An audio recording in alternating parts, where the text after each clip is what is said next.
Yeah, so on the processing of the struggle, if I can learn how to think about it correctly, then just like we were talking about with Tierra, it sets me free. It gives me new pictures so that I can be set free. But most people don't know how to process struggle. As I said, I had a mindset of struggles are negative. Okay? Pressure, disappointment, all of that is negative. And as a result, anytime there was pressure, I got angry. Make sense? So, how often do you think I got angry? All the time. You ever talked to somebody or had someone that you've known that anger was just underneath the surface? This is somebody that has not learned how to process struggle. They are probably interpreting struggle as a negative thing, and it's just building up pressure. They have enough willpower to, I'm not going to explode, I'm not going to explode, I'm not going to explode, and then all of a sudden something little happens and they explode. And a lot of times they explode on somebody that is very possibly perfectly innocent. Not all the time, but perfectly innocent. A small child, a spouse, a stranger, a customer that walks in. What? You know, it's like, ooh, just tapped into something here. You know, does that make sense? So it's learning how to process struggle as it's happening in my life. Learning how to discern rightly.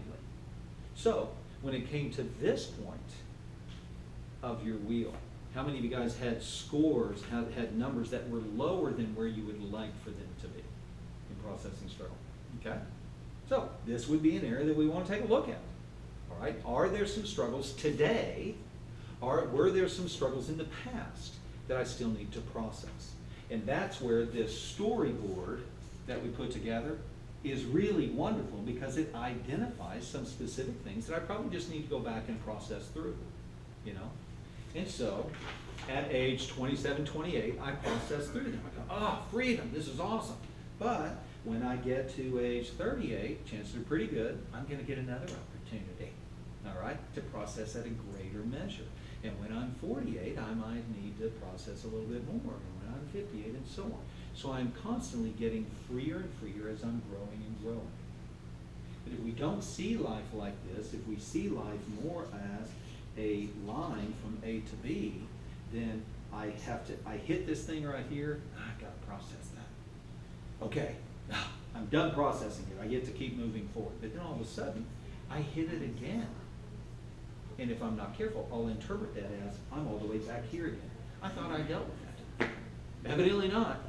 So I got to deal with it again. So I go, okay, I dealt with it that time. And then a little bit later on in life, there it is again. I thought I dealt with it. And so we find ourselves doing this rather than moving forward, because we don't recognize that each time I'm dealing with it, I'm actually moving forward. Fair enough? It's a great way to look at struggles as they reappear in our life. Okay? All right.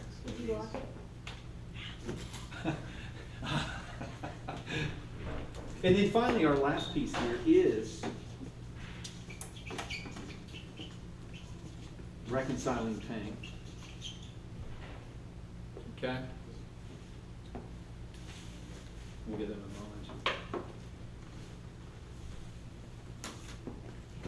So on this processing struggle again, kind of the piece that we put into place here to help us process struggles is the perspective, how we're seeing things. When we get to the reconciling pain, this is where we put in this visualization. You know, making sure when we are discerning that everything is aligning with capital T, truth. Does that make sense?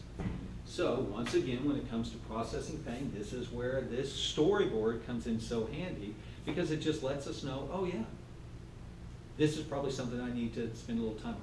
Not going back and reliving it. You know, good. I don't want to relive it at all. Okay? Don't ever want to go back and relive that thing. But there's very possibly on a third person, okay, third person level, I probably need to deal with some stuff and process through that thing.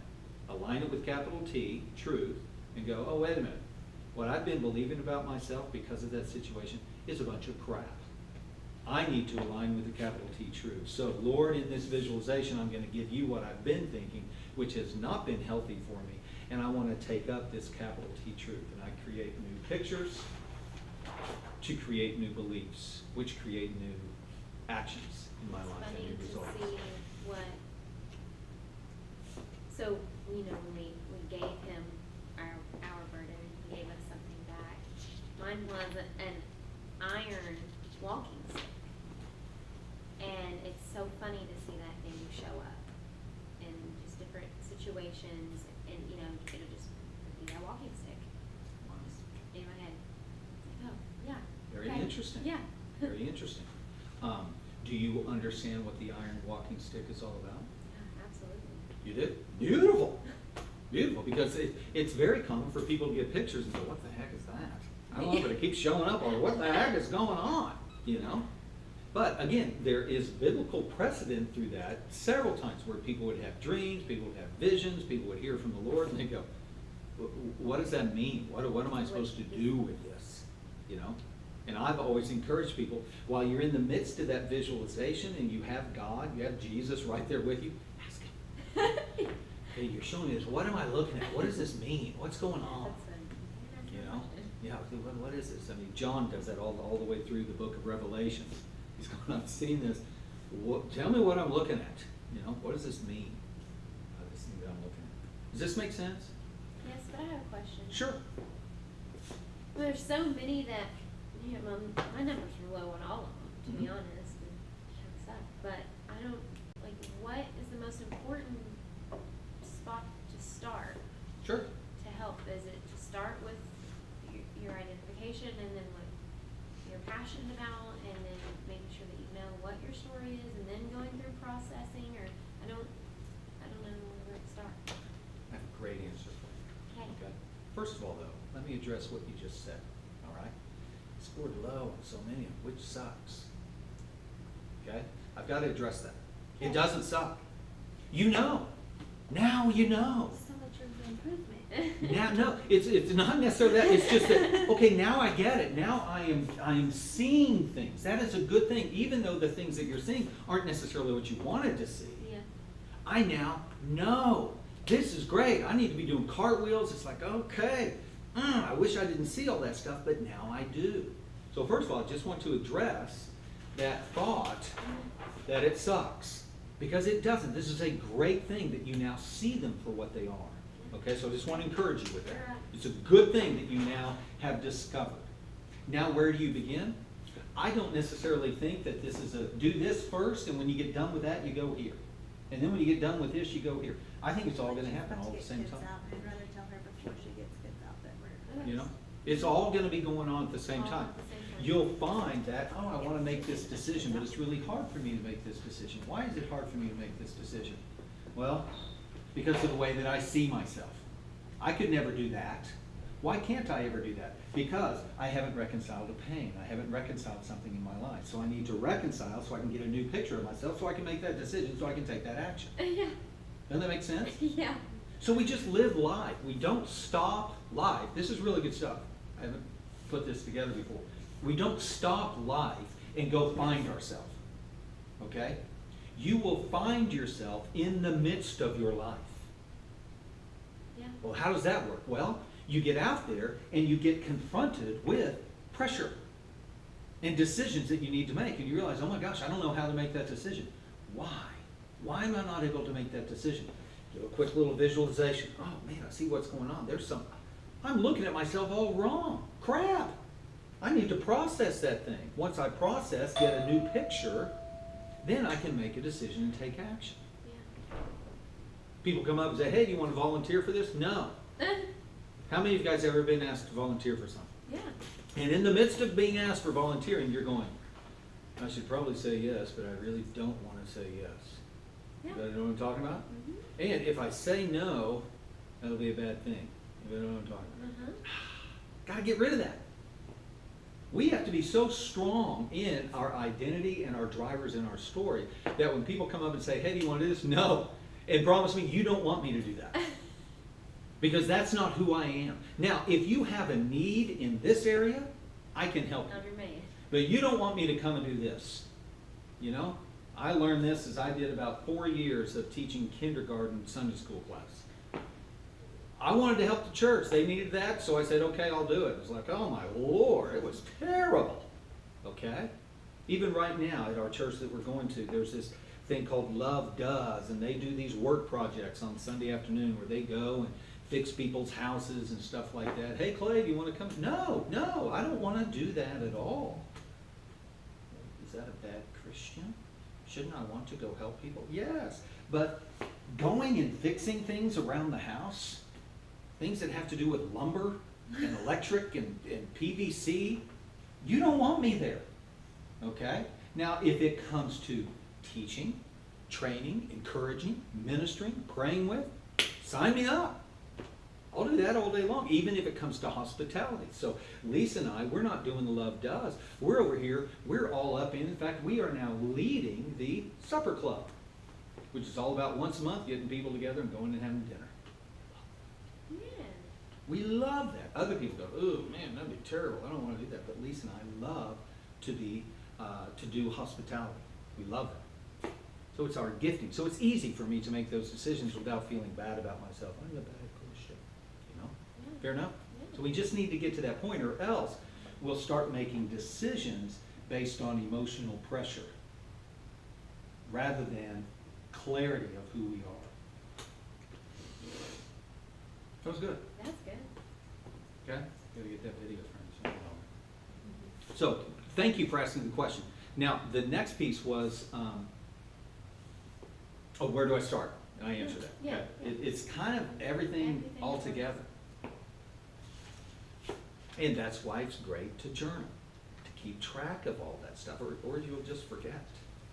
You know, how are we doing with journaling? Okay. Journaling, just so you know, journaling. Amanda wrote in her journal. She drew a flower. Journaling is simply you processing, okay? If we don't journal, if we don't process things, then again, we're doomed to staying small. Now again, it doesn't mean that small is wrong. It doesn't mean that you're bad and you're going to hell, okay? But I will promise you that if you have the responsibilities that are out here and the mental and emotional capacity of this here, life will be hard for you. I want to make decisions, and I'll finish with this. I want to make decisions in my life that are based on confident truth. Not decisions in my life made on emotions. Because when somebody is, I know that somebody is making emotional decisions when they are making decisions in the moment. Moment by moment, I'm making decisions. There's really not a connection to a bigger picture. I'm just making decisions in the moment. And again, that makes for great TV.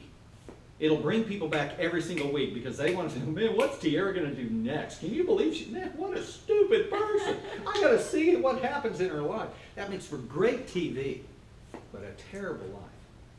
So what we want to do, and I want to be kind of careful doing this, okay, because I don't want to take it to the extreme here. Emotion. What I want to do in my life is I want to take the E out so that I can get motion in my life. Now again, that doesn't mean I'm a robot. It doesn't mean that I talk like this and I don't have any emotion. But I want to be careful when it comes to making decisions that I take the E out of it, or I make that thing a whole lot smaller. So I'm not making emotional decisions that tend to keep me going around and around and around in circles. Anybody ever heard of, somebody living with a lot of drama? And it's draining. If you are drained in your life, worn out in your life, and isolated, drained, worn out, isolated in your life, chances are pretty good that you are making emotional decisions on a moment-by-moment basis. Now again, there might be a short season where that goes on. You just don't want to pull that thing out into a year, 2, 3, 5, man, well, that's 50. My whole life has been like that. It's just a draining life. Are you going to say something, Ashley? What were the 3 things you just said again? Um, Drained? Drained, worn out, and drained and worn out could be the same thing. Isolated. Okay? Those are some key indicators of I'm living emotionally. That's how I felt before I quit. To a T. I've been passing knowledge on. Not by saying that I'm passing knowledge on, but just by repeating things to my mom. Mm-hmm. Yeah. I'm gonna use those 3 things. That's good. I'm like, Mom, you sound like you're drained and you're kind of isolated. Yeah. Yeah, I am. Well, you know what that means? You're living emotionally. No, I'm not. Whoa. You know, Well, I'm not gonna say that. Yeah, I know. I was just pretending. I'm not going that far. Yeah. But it just lets you know. Okay, She this person actually is living used emotionally. the Now, word does that mean, do I want to draw closer to this person? Or do I want to limit my association? It doesn't mean that you don't befriend them. It just means you limit your association, very much like you did the other day with your mom. I'm just going to limit my expectation in this relationship. Man, I'd love for this to happen, but the capacity for that to happen is here. So I can either get hacked off and mad, or I can embrace where it is and love her and enjoy her in this capacity. Okay? It's a great way to live. Anything else? This is good stuff. Good stuff. Okay. So next week what we're going to be talking specifically about as we finish up, okay? Next week we're going to talk specifically about decisions.